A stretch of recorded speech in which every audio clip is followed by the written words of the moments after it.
Hello, everyone, and hope today we'll be able to give you some ideas about how to help your clients or help yourself as you deal with your IRAs and the new Secure Act. So just to give you an idea, this is the agenda for today. Maybe we're spending most of our time on the 2019 Secure Act and on different kinds of IRA planning you can do to address the Secure Act. I will very briefly cover the 2020 CARES Act, just because there are some parts that may affect your clients going forward in future years. Just to give you a sort of an overview, before the pandemic, basically Christmas Eve 2019, Congress passed the Secure Act. It made major changes to the IRA distribution rules, and that's what we'll talk about today. Then post-pandemic, there were some temporary loosening of the IRA and 401k rules designed to provide some economic relief for people who might be affected by the shutdowns. And then finally, early this year, the IRS proposed some regulations that cleared up some open questions, added a few surprises, which we'll go over today, and are effective generally for January 1, 2022, but there is a transition rule. We'll also discuss that as well.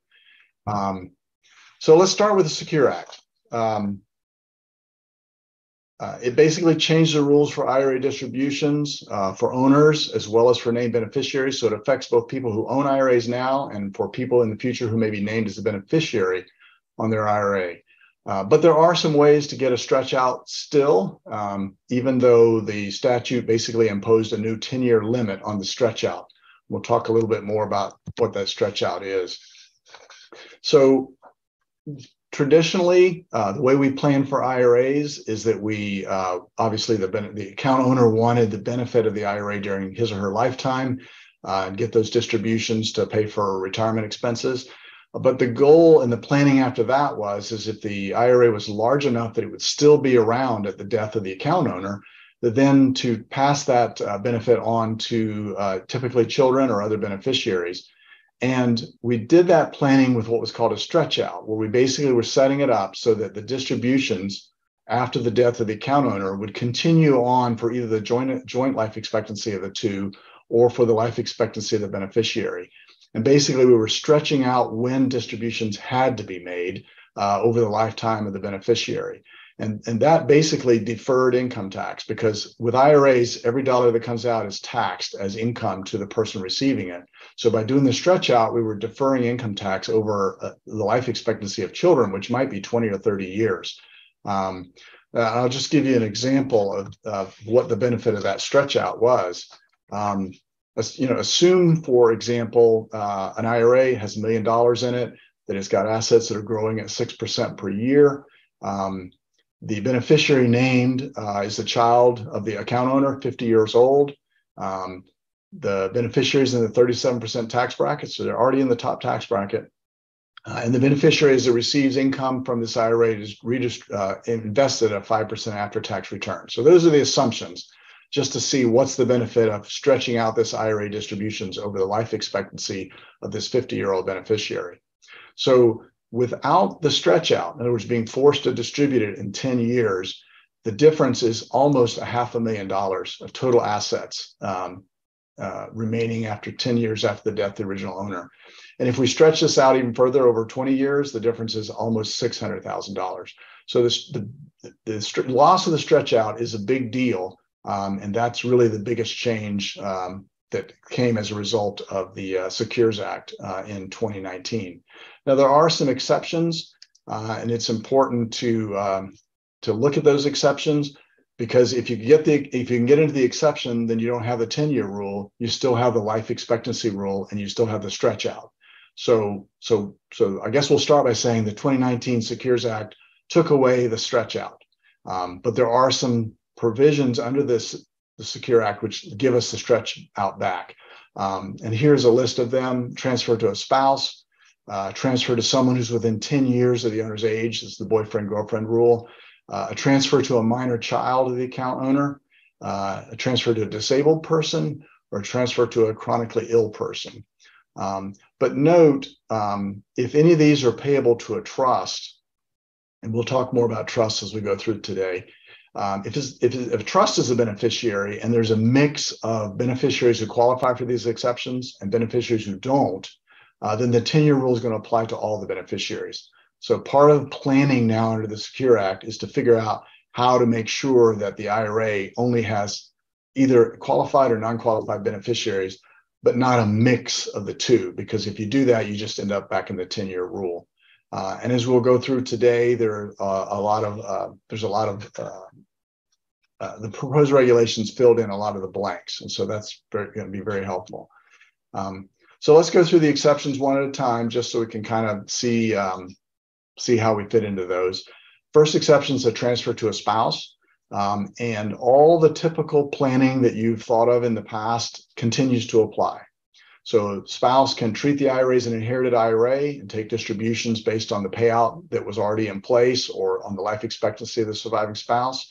But more typically, we propose that the spouse roll over the IRA and treat it as the surviving spouse's own IRA. And that means now that the surviving spouse is the owner of the account, and we start over with all the rules for who gets to be named as beneficiary, when the distributions can be made, and those sorts of things. The proposed regulations also helped us because there was this issue about someone who had been, where the account owner had died, they were not taking their RMDs, and could the surviving spouse delay those distributions until age 72? Because as we'll learn later, the required minimum distribution age was raised, and there was concern that the surviving spouse would have to take it at 70 and a half. The rules, the proposed regs now say, no, that surviving spouse, again, can use the age 72 under the new act. So there are some, the proposed regulations have really helped us in this regard. The other exception, the second exception, is a transfer to someone within 10 years of the owner's death. Now, as I said before, this is the boyfriend-girlfriend exception. Basically, the idea being, look, if someone is a significant other in someone's life, they're typically about the same age. And we really weren't trying to get at people who are taking distributions out sort of on the normal course. Part of what the Secure Act was doing, the reason it got passed, Christmas Eve of 2019, is it was going to raise a set amount of money, and it was really just part of the pay-go rules for Congress. They needed a set amount of income. If they had changed the stretch out to 10 years, it raised a certain amount of income, and part of that was because, as a policy matter, it made sense for the owner and the owner's spouse or significant other to be able to to have the benefit of the IRA, but it was never intended, or at least that was a discussion, to benefit the children, who this was not really their retirement planning. This was just a sort of a windfall. So that's how the tax happened. But note that it doesn't have to be a significant other or boyfriend, girlfriend. It can be anybody who's within 10 years of the age of the account owner. So again, if a account owner wants to benefit a sibling or another relative, situations where the uncle and the nephews are the same age because of when the different children and the different family lines were born, or it could even be a friend. If they're within 10 years, they'll get the stretch out rule. And so someone would be able to benefit a friend or a relative who's within 10 years of their own age by naming them as a beneficiary, and then they would have the ability to stretch out those distributions over their entire lifetime. The other benefit of a stretch out I didn't mention earlier is because of the stretch out, you're not paying income tax as early. And when you're not paying income tax as early, you get the benefit of deferring that tax, and the tax not paid is now being invested and growing. The third exception is a transfer to a minor child of an account owner. And notice I put child in large caps along with the word minor. And the reason is because this exception is narrower than it looks. It's only for the account owner's children. So, you basically have to have parents who own the IRA who have children who are minors. This exception does not apply if you name your grandchildren who happen to be minors, if you name nieces and nephews or other people who are not minors. So that raises the real question is, well, what is a minor? State law traditionally nowadays, most states' law says age 18. There are a few states that say age 21. Obviously, there's some different rules for alcohol purchases and things like that.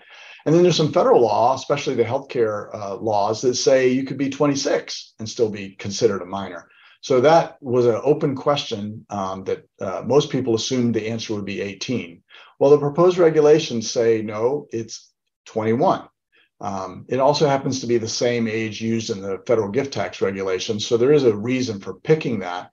But the beauty of that is you get 3 extra years, which no one was really expecting. So this is a positive that came out of the temporary regulations.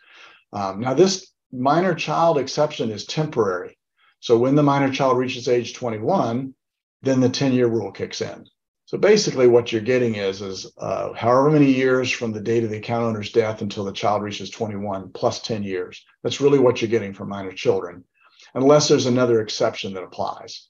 And then the proposed regulations, just as an aside, in case you have someone that fits this, points out that for defined benefit plans, which is a different type of, it's an ERISA plan, it's a retirement plan, it's not an IRA, those plans sometimes define minor to be age 18, again, because that's what most states did.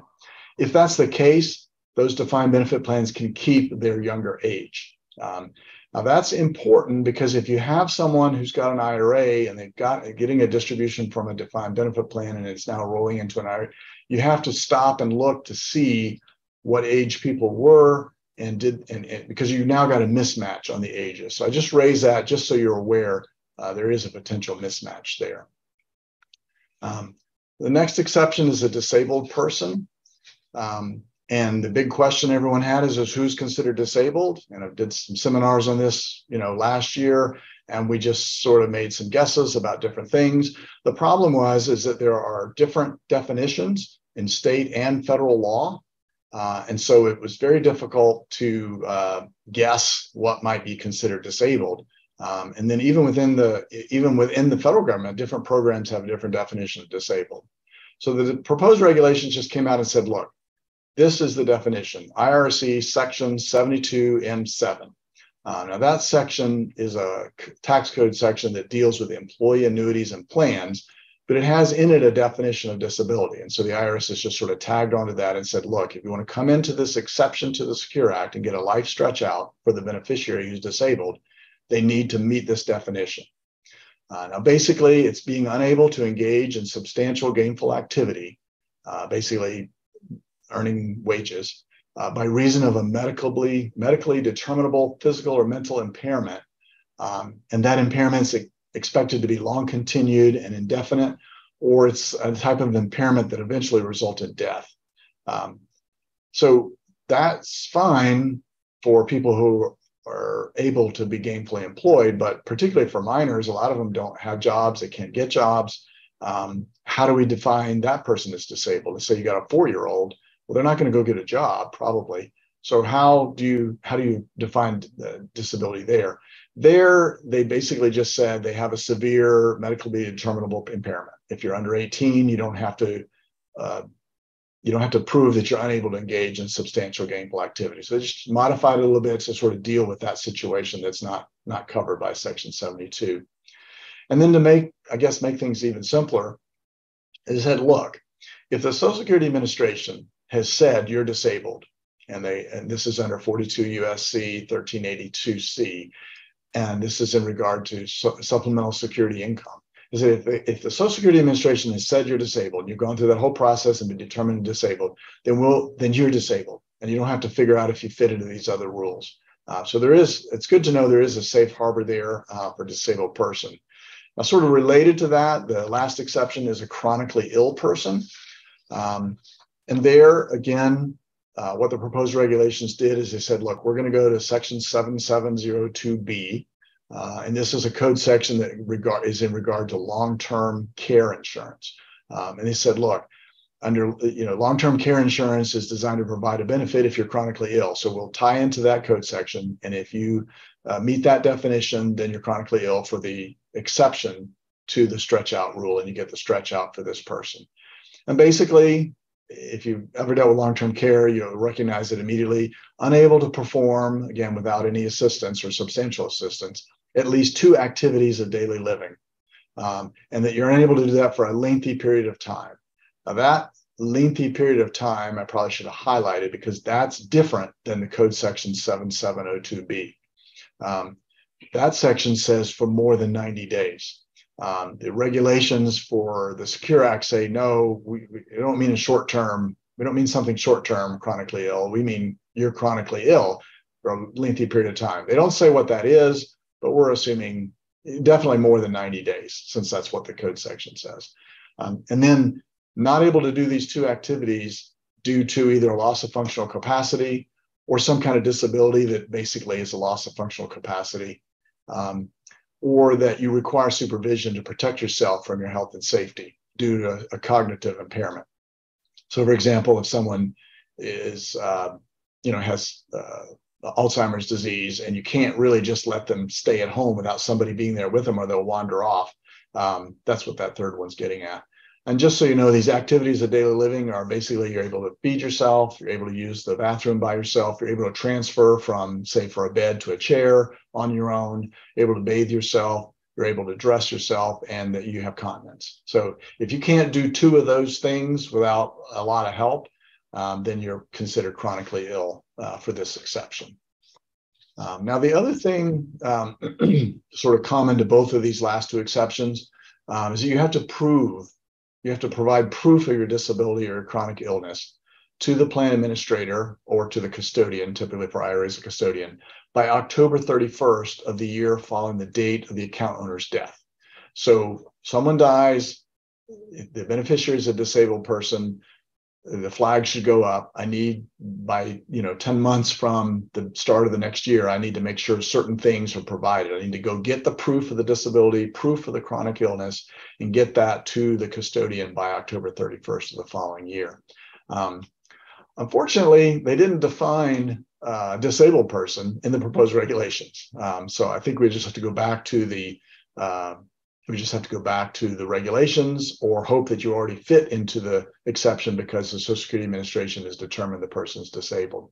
For a chronically ill person, they basically have to get a medical provider, and there's a definition of that, but it's not just a doctor, but medical provider provide written certification that the person's disabled. And you might think to yourself, well, okay, so we get the certification, but what happens? Do I have to keep doing this every year? The answer is no. The way the exceptions to the Secure Act work is the test date is the date of the account owner's death. So if on the date of the account owner's death, the named beneficiary is disabled or chronically ill, then you're done, you get the stretch out, and that's the end of the discussion. Now, where it can get a little weird, and I've got this note here at the end of this slide, where it can get a little weird is if, there are, is the way the timing works. So let's say, for example, there's a minor child who becomes disabled or chronically ill after the account owner's date of death. The exception doesn't apply. This exception for disabled or chronically ill does not apply when the minor turns 21. Now, if the minor child at the time of the account owner's death was also already disabled or already chronically ill, then when the minor, then that exception would apply, and it wouldn't matter when the minor child turned 21. You'd continue to get the stretch out. So that's just something to keep in mind, is that the test date is the date of death. It doesn't just continue on. And then with this minor child, because you get this sort of extension period, you have to sort of look at how that fits to make sure that you're not running afoul of that exception, or how those exceptions work. Now, there's some other changes that were made by the Secure Act. Obviously, this is one that we focused on, because if you can get into the exceptions, then you get the stretch out, and we go back to the same old planning. But what if you can't get the stretch out? What if your people don't fit any of these exceptions, and now you've got 10 years and then they get the money? And this is really bad if the beneficiaries that are being named are the kind of people that will just take the money and waste it. And your goal was, I built up this huge IRA. It's helping me make sure that I'm comfortable during my retirement, but I want to make sure that it does the same thing for my children or for other beneficiaries. How do I make sure I get the stretch, or something equivalent to a stretch? So we'll talk about that in a little bit. But some of the other changes that were made by the Secure Act, and I already said it, is they changed the date for required minimum distributions from 70.5 to 72. And again, for income tax planning, the way we work with IRAs is you want to start taking distributions as late as possible, and you want to take as little as possible, so that the fund will keep growing income tax deferred until your later death, and then your beneficiaries get it, and ideally they get it on a stretch out, so then the fund continues to grow income tax deferred through the beneficiary's death.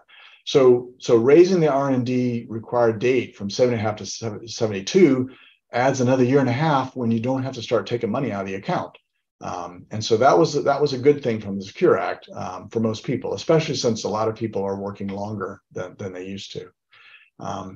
There's another small exception in the Secure Act that was a change, but it's only sort of a one-time thing, is if you inherited an IRA from 2015 to 2020, they changed the 5-year rule to the 6-year rule. The 5-year rule typically applies when the beneficiary is not someone who qualifies for a stretch out. So it's not an individual, or it's typically if you name a charity or you name something that's not an individual that could qualify for a stretch out. So the 5-year rule is sort of the default rule. If you break all the rules, you name your estate as a beneficiary, you have no beneficiary, then the 5-year rule applies. And basically what they said is while we're transitioning here, we're going to give you an extra year. So if you have someone who didn't take all their distributions within the 5-year rule, they might fit into this rule because again, if it was inherited in 2020, they'd have until 2025 to take the distribution, but now they get till 2026. So again, keep that in mind when you have someone who failed to take distributions, and they may fit into these rules. You may be able to avoid some penalties or some interest. Another change was that it used to be that once you started taking your required minimum distributions, in the old rule, 70.5, under the new rule, 72, once you started doing that, you couldn't make any more contributions to your IRA. So if you were still working at 75, even though you had earned income, you couldn't make contributions to your IRA. You couldn't keep funding your retirement. Now that rule's been changed. So there's no age limit. As long as you have earned income, you can continue making distributions to your IRA, even though you're also taking RMDs. In other words, you can keep putting money in there for your future retirement. They also changed the age limit on making charitable contributions. That is up to $100,000. Again, as long as you have earned income. So again, that's helpful if you're trying to get rid of your IRA and not have to pay income tax on it. And then there's one little final exception I want to point out, and that is if you take a distribution from an IRA before you're 59.5, there's a 10% penalty. It's an early withdrawal penalty. The idea is we're trying to keep you from taking the money out because we want you to leave it in there so that it's available for your retirement. That's the goal. But there's an exception for the first $5,000 you take out, even if you're under 59.5, if you use the money in connection with a birth or adoption. And this is a per person exemption. So a couple could withdraw as much as $10,000, obviously, from separate IRAs, but that could be helpful if someone is had a troubled birth, or they're trying to figure out how to pay for the expenses of an adoption. So I just want to go through some of the big surprises in the proposed regulations. The first we've discussed it a little bit, is the age of majority. Everyone, I think, thought it was going to be 18 because that's sort of the rule for almost all the states. It turned out they decided to use 21. That's great. That gave us 3 more years of stretch, basically 3 more years before we had to start dealing with the 10-year rule. So basically turn the 10-year, from my perspective, the way I was looking at it last year, we now have a 13-year stretch because we were expecting to hit the 10-year rule at age 18, and now we're not hitting it until 21. So that was a good thing that came out of the proposed regulations, and it provided certainty, which is very helpful for planning. The other, surprise had to do with RMDs and the 10-year deferral. Most of us expected that if the 10-year rule applied, it didn't matter if the account owner had been taking required minimum distributions to the death. Once the new person took over and the 10-year rule applied, then we just started counting the 10 years. And you either took out a 10th every year, or you didn't do anything and took it all out in the 10th year, or you took some in some years and then waited around. But by the 10th year, you took it all out. And that was the only issue was make sure on the 10th year, you've taken out the entire IRA. That was the only real plan. It was the only thing we were worried about. We wanted to avoid the excise tax for failing to take it out and make sure we took it all out by year 10. That was the rule. But as it turns out, the regulations severely complicate how you plan for IRAs, because you have to look first to, was the account owner taking required minimum distributions? If they were, then the rule is you have to continue taking those required minimum distributions over the 10 years, and then in the 10th year, take whatever's left. If the person wasn't taking required minimum distributions, then you could literally wait and take no distributions over years 1 through 9, and then just take the whole balance out in year 10.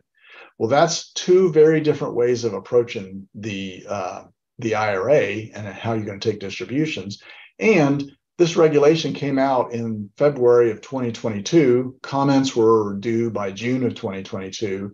And people are looking back going, but I've already taken I didn't take a IRA RMD in 2020 because I thought I had 10-year rule. I thought I could wait till the 10th year. And people in 2021 are saying, well, I didn't do it either. So this is a surprise. And there is some good news, but that was a surprise. Most people didn't realize that they were going to have to continue this paying on basically the same rate as was being paid at the time of the account owner's death during those 9 years. So again, I would pay particularly attention to that. It's very important to know, was the account owner in RMD status at the date of death? And if so, you've got to make sure you're taking those RMDs for the next 9 years. Another big surprise was very favorable treatment of see-through trusts. And I say favorable only because there just really hasn't been enough guidance to help people really know how these things work. You start looking at treatises on see-through trusts and you realize it's way more complicated than anyone thought it should be. But the good news was that the things we think of and how we deal with trusts when we set up trusts for beneficiaries that we don't think can handle the funds well, the familiar Conduit Trust, the familiar Accumulation Trusts, these are both types of see-through trusts. Basically, the IRS sees through them and all those rules continue to apply. So all that stuff that you learned, you can keep in your head. But then they gave us even more benefits.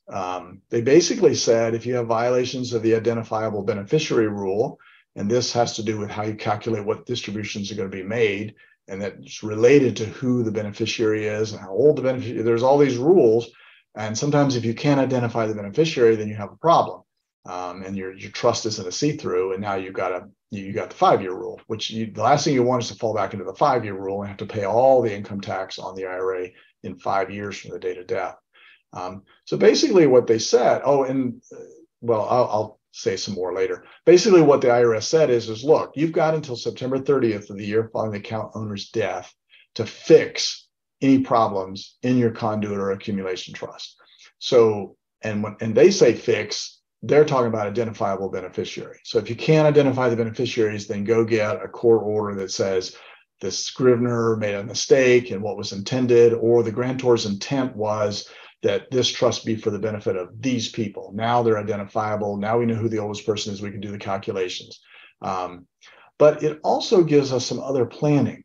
So you remember I said earlier, if you have a mix of eligible and non-eligible beneficiaries, so you have people who qualify for an exception to the stretch out or to the 10-year rule, and the people who don't qualify, the rule is then the trust is 10-year rule. But if there was a way you could split your eligible and non-eligible, non-eligible beneficiaries into separate trusts, then you could have a 10-year rule for your non-eligible beneficiaries, and you could have a stretch out for your eligible. And again, you can do this by a non-judicial or judicial modification, as long as you get it done, by September 30th of the year following the account owner's death. And then sometimes there are powers of appointment that allow you to rearrange who the beneficiaries are. And again, by exercising those powers of appointment, you might, now qualify the trust as a conduit trust or accumulation trust, or you might be able to use that power in a way to reallocate who the beneficiaries are so that they then qualify for the exception to the 10-year rule. So that was very favorable. Weren't expecting that. Have hoped for that kind of guidance from the IRS generally. And we finally got a little bit of it here.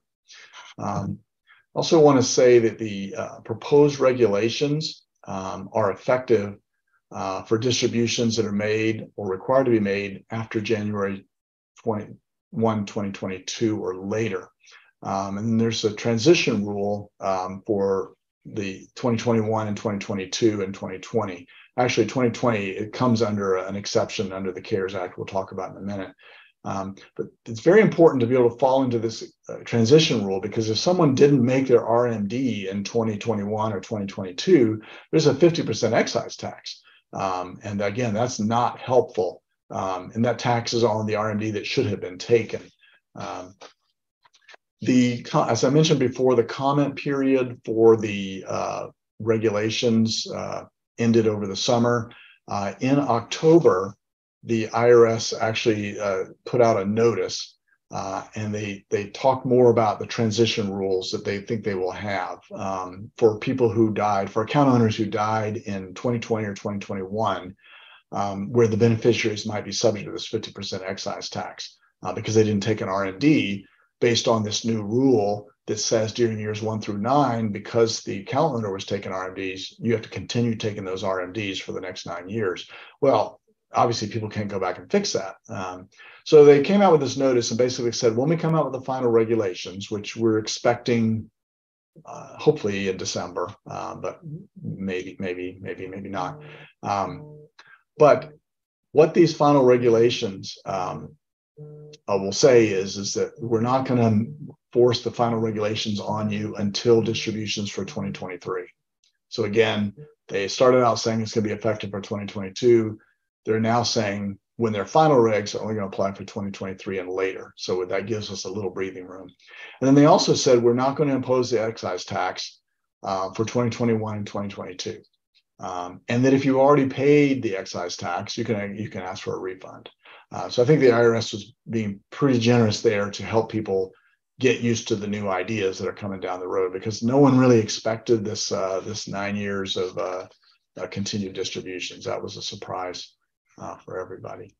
So let's go on now and just talk about, okay, I did my IRA planning, the Secure Act came along, completely messed everything up. Now what do I do? And we'll just talk about some things you can do, and then why you might do it, and particularly when a trust has been named as beneficiary of an IRA, when you're trying to figure out what do I do now with it. But one thing that seems counterintuitive is we'll convert your traditional IRA to a Roth IRA. And the reason, although you're going to see this point one and go, well, why does it say that? The client pays the income tax now. Why is that good? Well, it's good for a couple of reasons. One, there's a lot of discussion about maybe income tax rates are going to go up, higher than the 37%, the top rate we have now. So pay the tax now when the rates are lower. And so that you're getting an advantage there.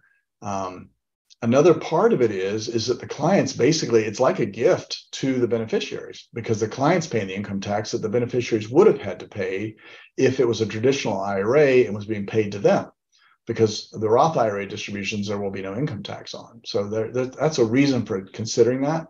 And then down the road, just even though we did the Roth, and even though Roths don't have required minimum distributions, at year 10, a Roth still has to be distributed completely outright.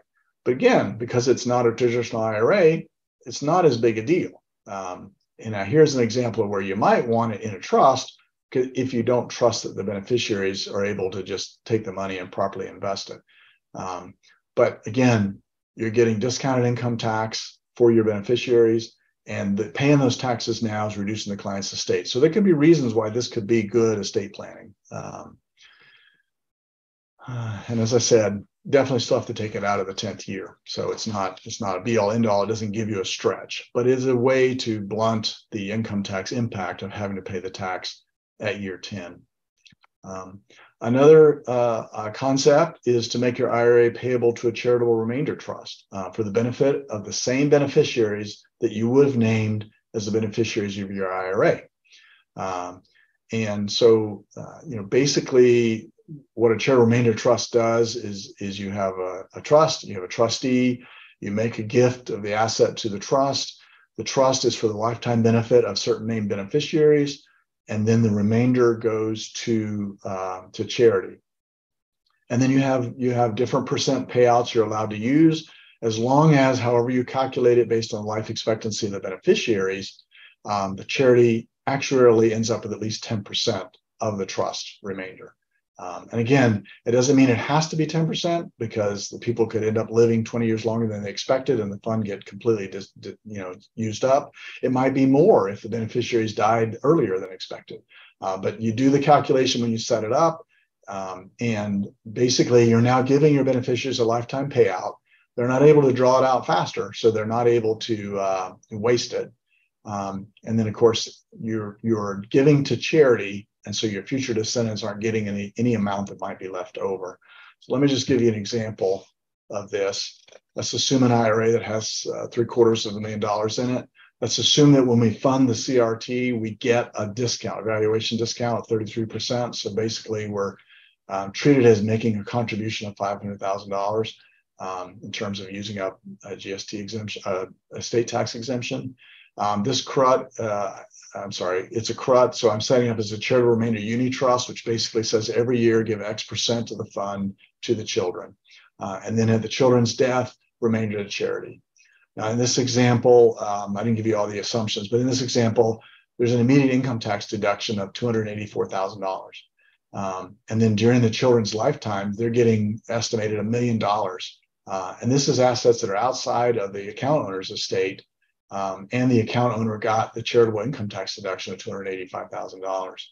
Now, again, there is a 10% minimum benefit rule. So this doesn't usually work for younger beneficiaries. So like if your client's in the 70s, the kids are in their 50s, the grandkids are in their 30s, it might not work for grandkids, but it works real well for children. And basically what it's doing is the charity is basically paying out a benefit over the lifetime of the children, just like the old stretch out IRA did. And you're also getting some income tax deductions on the front end. The other thing you might consider doing is change the beneficiary to a see-through trust. So again, you're still going to have the 10-year rule. You're not getting around the 10-year rule with this planning, but instead of giving it outright to the kids, you can still use a see-through trust and still get at least 10 years of deferral where the kids can't just pull the money out. And hopefully by then they'll realize they need to leave it there and just let it grow or invest it properly when they get to the 10th year. So basically the way a conduit trust works, everything that's distributed from the IRA to the trustee of the trust is then paid to the primary beneficiary. So just think of like a pipe. You got the IRA on one end of the pipe, you got the beneficiary on the other end of the pipe, the trustee's holding the pipe, and any money that comes out of the IRA through the required minimum distribution rules or the 10-year rule is immediately paid on to the beneficiary. So there's no ability to accumulate any funds in the trust, but it keeps the beneficiaries from getting their hands on the trust and wasting it or using it too fast. It doesn't really matter who the remainder beneficiaries are until the primary beneficiary dies. It's fairly simple. It's fairly predictable. All the taxes are being paid by the primary beneficiary, not by the trust. And you can have a charity or a non-individual be a remainder beneficiary, which is, we'll see in a minute, accumulation trust doesn't work that way. And you can do some planning with the testamentary power of employment to do some GST planning where you may force estate tax on beneficiaries instead of letting the GST tax apply. Again, there's some reasons why that might make sense. But again, you can't stretch it except unless this conduit trust is for eligible designated beneficiaries. So again, if you have eligible designated beneficiaries, a disabled person, a chronically ill person, or even if a spouse where you don't want the spouse to own the IRA outright, you can set up this trust and then it can be stretched for their life expectancy. So that's the advantage. Again, for non-eligible beneficiaries, for 10 years, they're protected from their improvidence. For eligible beneficiaries, it can be protected for their entire lifetime. Now, the accumulation trust, the benefit of the accumulation trust is that you can accumulate it rather than like the conduit where, again, like I said, the example of a pipe where the funds come in, the funds go out. So whatever the distribution is, that you're required to do that. Here, you can only have individuals as beneficiaries. including the remainder beneficiaries. You can't give testimony powers of appointment, so there can't really be any planning. Or if you do, it can't be to a non-individual or charity or your estate. So there's some limitations there. But the beauty of it is the money just comes in and accumulates. The downside is that you pay income tax every year as it comes into the trust. So you don't have to pay it out, but you also have to pay the tax as it comes in. And just remember, trusts reach the 37% bracket for income tax purposes at just over $13,000 of income. So it's an expensive way to accumulate it, but it does keep the funds out of the hands of the beneficiary. If you fail to meet the requirements, then you're going to get stuck with a 5-year rule. So it's, you want to enter into an accumulation trust carefully. With both trusts, obviously they have to be valid under state law. They have to be irrevocable when the IRA owner dies, and the beneficiaries have to be identifiable. Now, that doesn't mean by name. It could be all my children or all my grandchildren. It could be a class of people so that you know who they are. And the test date for whether the trust is valid is September 30th of the year following the death. So again, we talked earlier about how there's certain things you can do to fix a trust, and you have until September 30th to do it. This is tied into that. As long as you can get everything lined up and correct by September 30th, then you're good. And then finally, you have to give a copy of that trust to the custodian by October 31st of the year following the account owner's death. And again, you'll see this date follows the proposed regulations, which also say if you have to prove disability or chronically ill, you have to do it by October 30th of the year following. So some of the advantages of a conduit trust, I kind of touched on them a little bit already. You keep the funds out of the control of the beneficiary for at least the 10-year period, and if they're an eligible beneficiary, for the lifetime. So again, that's why we do conduit trust. We're trying to give the beneficiary the benefit of the IRA without them being able to take it out early. Because again, with IRAs, if you own it outright, yes, there's required minimum distributions. Yes, it's spaced out over 10 years of your life expectancy, but there's nothing to stop you from taking it out faster and then incurring income tax. And then if you're not even 59 and a half, incurring 10% penalty, and then the money's not there later. And also, once the money's out, or once you own it, you could find yourself in a divorce or a lawsuit where creditors are trying to reach it. Now, the conduit trust does provide protection from creditors in Florida law, not under the bankruptcy rules. So it's sort of a halfway protection, at least for the 10-year period, if not for the lifetime, if the person's an eligible exception beneficiary.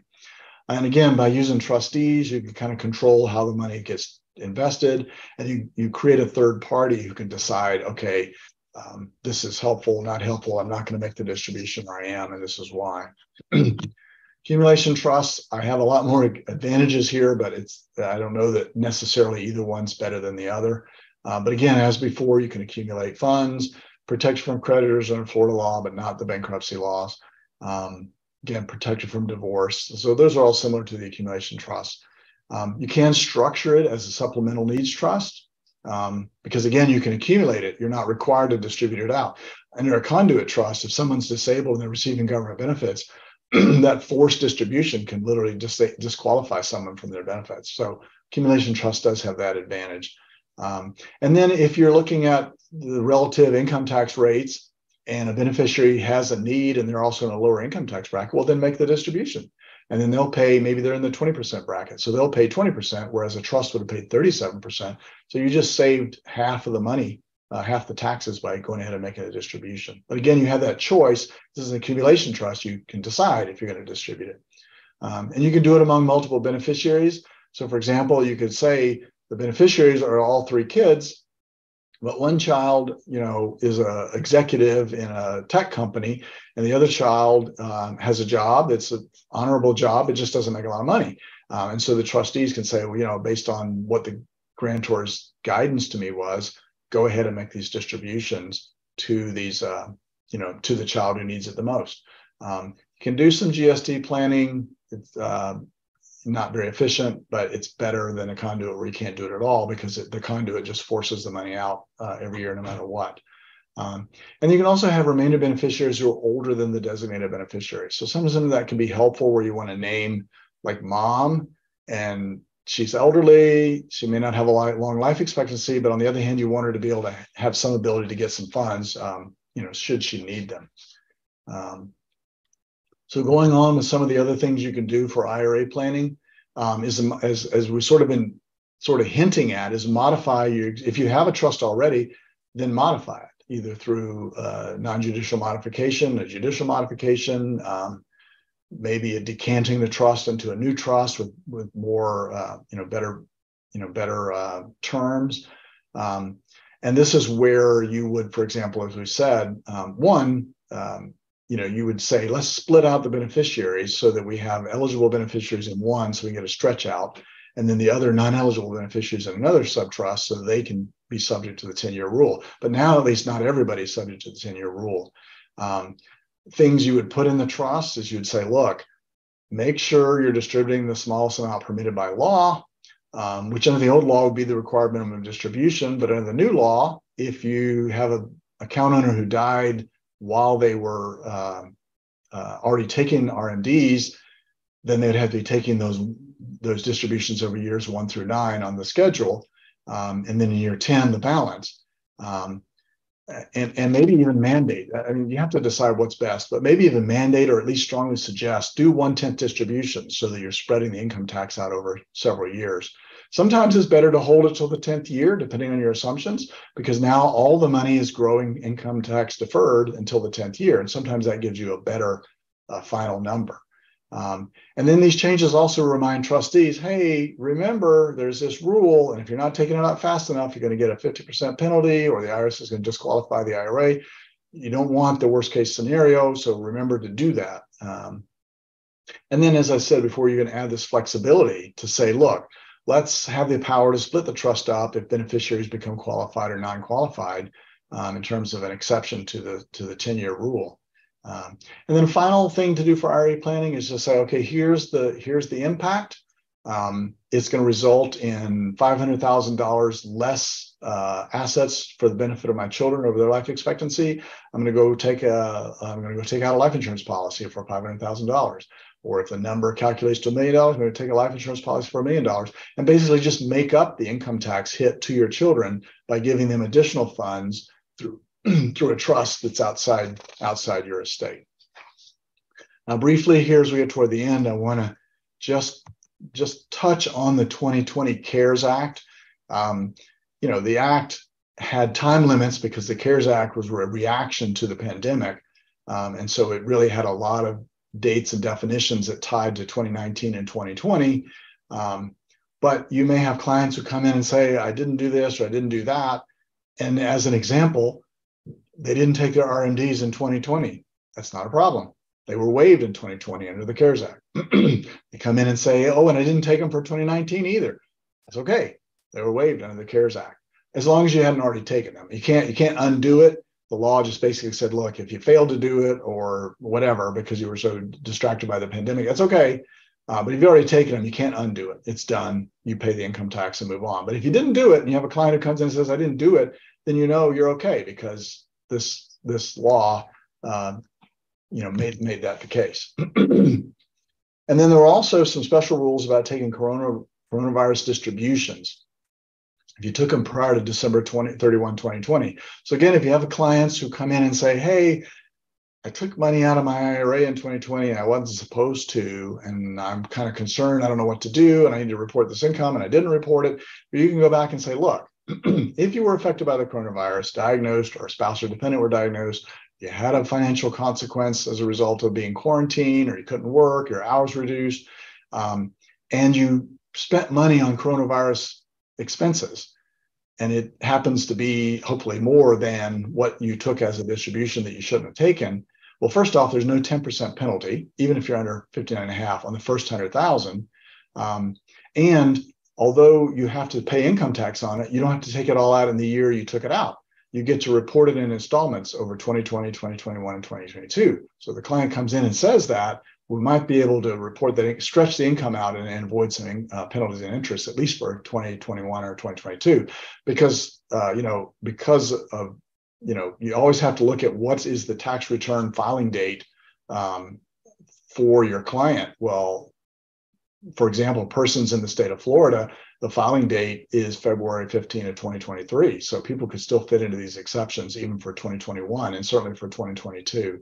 And then the best part is if you got some money, you can put it back in as long as you put it back in within 3 years of when you got the funds, and then no harm, no foul. It's sort of like the 60-day rule where you can take it out as long as you get it back in 60 days, no harm, no foul. Well, now you've got a 3-year rule.